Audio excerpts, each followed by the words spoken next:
The 1913 Massacre is a documentary inspired by a Woody Guthrie song.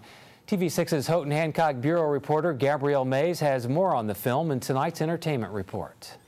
Screaming and chaos and the tripping over 1913 chairs Italian and people Hall tripping disaster, over people. a tragedy during the copper mine strike that still lives deep in the hearts of many residents. And the way the story goes is that there was a cry of fire in the midst of the Christmas party, and the crowd stampeded down the stairs. 74 people died on that Christmas Eve, including children. This is where tragedy struck almost 100 years ago.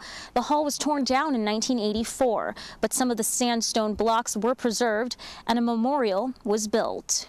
In a documentary titled 1913 Massacre, two filmmakers followed the tragedy with first-hand accounts from those who were there that night. I was there, my sister was there. I went down the fire escape, but my sister went down the stairway and they were falling down on the stairs. I guess she had a body on her arm that was laying on her arm, and then somebody came by and lifted the body off and took her off. Otherwise, she would have been dead too.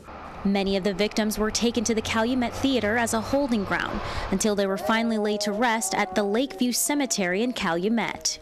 Executive Director of the Calumet Theater says people still have questions about the tragedy. The Calumet Theater has been approached many times on where were the bodies brought? Were they brought to the ballroom? Were they brought to the stage? And people have come for years looking for that answer as well, and we don't really have a firm answer on that even. In honor of the lives lost in the tragedy, the theater is offering a free screening of the film this Friday and Saturday at 7 p.m. There will also be a question and answer session with the filmmakers. Gabrielle Mays, TV6 News, Calumet.